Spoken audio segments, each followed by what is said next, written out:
Welcome everyone. तो आज हम देखेंगे पॉज ऑफ फरी the legend of hang. Movie के स्टार्टिंग में हम देखते हैं एक छोटे से गांव को जहां सिर्फ कैट्स रहा करते थे। उस गांव का इंचार्ज इकासु नाम का एक कैट होता है। उस सारे कैट को भगाकर उस गांव पे कब्जा करना चाहता था। उसने एक ज्वाइंट टॉयलेट बॉल भी बनाया जिसके जरिए गाँव में बाढ़ लाकर उस गाँव को पूरा खत्म कर देना चाहता था। फिर हम एमी को नाम के एक छोटे से किटन को देखते हैं जो अपने फ्रेंड्स के साथ खेल रही होती है। तभी वो देखती है कि कुछ लुटेरे बहुत तेजी से उसकी तरफ आ रहे हैं जिन्हें इकाचू ने भेजा था। वो अपने फ्रेंड को बाकी कैट के पास भेज देती है और खुद चली जाती है उस गांव के समुराई के पास क्योंकि वो समुराई उस गांव का रक्षक होता है। और लुटेरे जैसे ही गांव के नजदीक पहुंचते हैं तो उनको देखकर समुराई का पसीना छूट जाता है और वो डर से गांव छोड़कर भाग जाता है। अब यहाँ नेक्स्ट सारे कैट मीटिंग करते हैं और वो किंग सॉगन को एक लेटर भेजते हैं कि हमें हमारे गांव के लिए एक नया समुराई चाहिए। तो किंग उस गांव के इंचार्ज इकाचू को कहता है कि जल्दी से जल्दी उस गांव में एक समुराई भेज दो। इधर देखते हैं कि इकाचू ने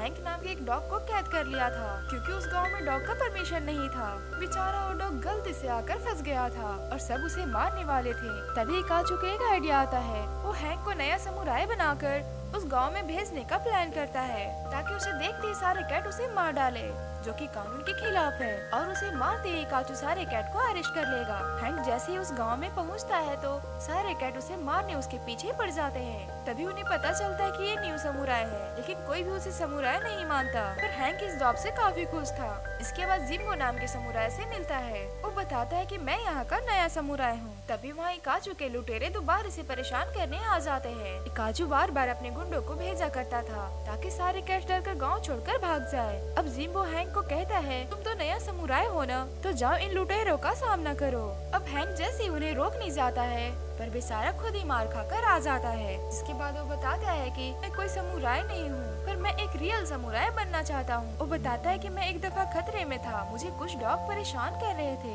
तभी एक समुराई आकर मुझे उनसे बचाया था। अब यहाँ जिम्बो बताता है कि वो समुराई मैं ही था। फिर हैंक उसे रिक्वेस्ट करता है कि मुझे समुराई बनने की ट्रेनिंग दो ताकि मैं इस गांव का रक्षा कर सकूं। पर जिम्बो उसे ट्रेनिंग देने से मना कर देता है। इसलिए हैंक गुस्सा होकर वहाँ से चला जाता है। एमी को इनकी बातों को सुन ली थी। वो जिम्बो से कहती है कि तुम्हें उसे ट्रेनिंग देना चाहिए, मुझे उस पर पूरा यकीन है। ये छोटी एमी को भी बड़ी होकर समुराई बनना चाहती थी। अब इसके कहने पर जिम्बो मान जाता है। फिर वो अगले दिन से हैंक को ट्रेनिंग देना शुरू कर देता है जिसमें हैंक को बहुत मुश्किलों का सामना करना पड़ता है। फिर ट्रेनिंग खत्म होने के बाद जब वो दोनों एक साथ बैठे होते हैं तो जिम्बो बताता है कि मैं पहले किंग सॉगन का बॉडीगार्ड हुआ करता था लेकिन उसके बर्थडे के दिन थोड़ी गड़बड़ कर दी जिससे उसकी इंसल्ट हो गई और ये देखकर मुझे बहुत बुरा लगा।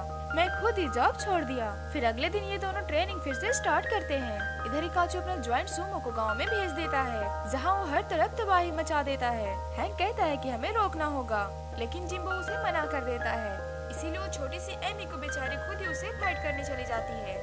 तभी वहाँ हैंक पहुँच जाता है लेकिन उसे भी सुमो मारकर दूर फेंक देता है। इसीलिए जिम्बो बड़ी चालाकी से एक पीस को उसके मुंह में फेंक देता है और उसके गले में फंसने के कारण वो वहीं पे गिर जाता है और उसके ऊपर हैंक था। इससे सबको लग रहा था कि उसने सुमो को मार गिराया है। सब उसकी तारीफ करने लगते हैं। फिर सुमो को डॉक्टर के पास ले जाते हैं। उसे पीस से एलर्जी था इसीलिए वहाँ पे बेहोश हो गया था। फिर वो हैंक को कहता है कि मैं मान गया तुम में काफी हिम्मत है और अब से तुम्हारे साथ ही मैं इस गांव में रहूंगा। दूसरी तरफ इकाचू को खबर मिलता है कि हैंक ने उसे हरा दिया है और उसे दोस्त बनाकर अपने पास भी रख लिया। इकाचू कहता है कि मेरे पास एक प्लान है। अब वो हैंक के पास जाता है और कहता है कि मैं आज नाइट क्लब में पार्टी रखा हूँ जिसमें तुम हमारे चीफ गेस्ट हो, इसलिए तुम्हें आना ही पड़ेगा। अब रात होती है, पार्टी के लिए रेडी हो जाता है पर जिम्बो उसे रोकता है और कहता है कि तुम्हें अपने ट्रेनिंग पे ध्यान देना चाहिए इधर उधर घूमने के बजाय। लेकिन हैंक उसकी बात नहीं मानता और नाइट क्लब में पहुंच जाता है। ये सारा चाल इकाचू का ही था। अब जैसे कि हैंक यहाँ पार्टी में था इसीलिए इकाचू अपने आदमियों को गाँव में भेज देता है और वहाँ पहुँचकर तबाही मचा देते हैं, सबकी घरों को जला देते हैं। जब हैंक गाँव में आता है तो सारे कैट उसे डांटने लगते हैं, इतना सब कुछ हो गया और तुम कहाँ थे। इधर जिम्बो कहता है कि वो लोग सुमो को बंदी बनाकर ले गए हैं, मैं जा रहा हूँ उसे छुड़ाने। तो हैंक भी साथ चलने को बोलता है पर जिम्बो उसे कहता है कि तुमने मेरी बात नहीं मानी थी, अब से तुम मेरा कोई स्टूडेंट नहीं हो, यहाँ से तुम चले जाओ। ये सुनकर हैंक को बहुत बुरा लगता है और वो गांव छोड़कर जाने लगता है। पर रास्ते में उसे एहसास होता है कि गांव वालों को अकेला छोड़कर नहीं जाना चाहिए, इसलिए वो सबसे पहले जिम्बो की मदद करने चला जाता है। ये लोग बहस करने लगते हैं। तभी वहाँ के गार्ड उन्हें घेर लेते हैं और उन पे अटैक कर देते हैं। ये लोग भी गार्ड से लड़ते हुए सुमो तक पहुंच जाते हैं और उसे वहां से छुड़ाकर भागने लगते हैं, लेकिन देखते कि ढेर सारे गार्ड उसे घेर लिए हैं। हैंक और सुमो तो किसी तरह से वहां से बचकर निकल जाते हैं कि जिम्बो वहां फंस जाता है और उन दोनों से कहता है कि तुम जाओ, मैं इन्हें देख लूंगा। जिसके बाद वो अकेले ही सारे गार्ड से फाइट करने लगता है।